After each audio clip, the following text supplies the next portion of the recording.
piece that I wrote in the middle of the night last night. I hope you like it. Circa 1976, Dorothy Hamill won gold for figure skating in a custom-tailored glittering pink dress. About 25 years later, I wore her bullish haircut and some stretchy pants from Target. Circa 2001, my grandmother stared into my eyes, watercolored pink, as I scowled unyieldingly on her bed. She sighed, and with a prim floral dress gripped in one hand, she said, "If you refuse to wear dresses, what will you wear on your wedding day?"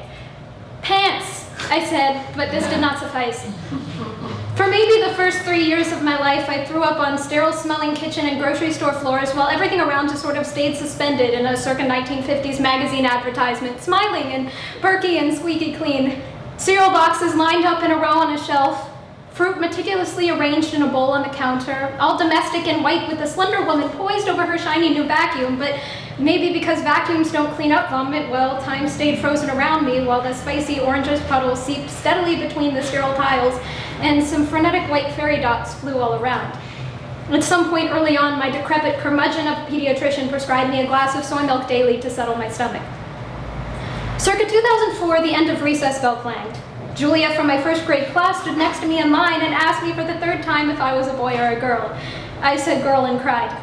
Her pigtail shot out from her head like the chunky ends of paintbrushes while her fat brown eyes smiled at my tears from under Fisher-Price red glasses frames, and I did not kick her in the shins the next day, I don't think. Circa 2005, I begged my mom to let me grow out my hair, and she cried. Circa that same year, Julia pinched my waist and called me fat. At some point in 5th grade, I asked a girl who was friends with the most popular girl in my class why that girl didn't like me, and she said, "Well, you aren't fat, not at all, but you aren't skinny either, so maybe that's why." When I was about 13, maybe, a couple of my teachers asked if I was doing okay, and I told them I planned on gaining some of the weight back.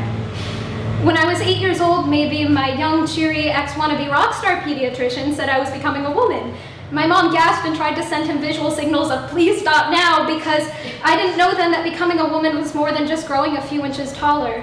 Circa 1 year later, I donned a real bra, and we blamed it all on the excessive estrogen in soy milk.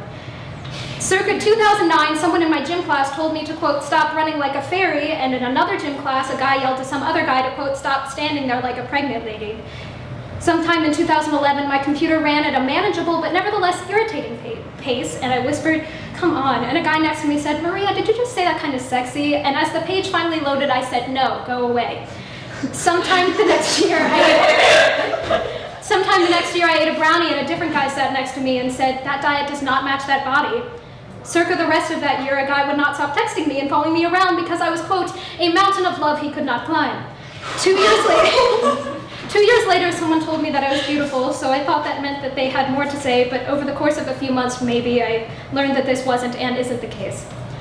In about 1856, Gustave Flaubert wrote the book Madame Bovary about a woman's sexual independence, but in or around 2014, some emo kid on a toddler's bike stalked me up and down the street, and since I really didn't want to, quote, "get to know him better," I was not able to read outside at all that day. Sometime around now, maybe, I'm drinking soy milk again to settle my stomach, but it really just isn't working. Time keeps moving forward, I guess, but I still feel suspended in the middle of it as that orangish pool of vomit seeps into white, pristine cracks. I see pretty often another girl or girls meander into this kitchen and let their lunch go, hoping the silence and stillness around them will change, so I really hope that vacuuming woman or someone else even will unfreeze in time and notice that tile reeking of bleach isn't the best flooring option for this house. And maybe then our bodies could feel normal. Thank you.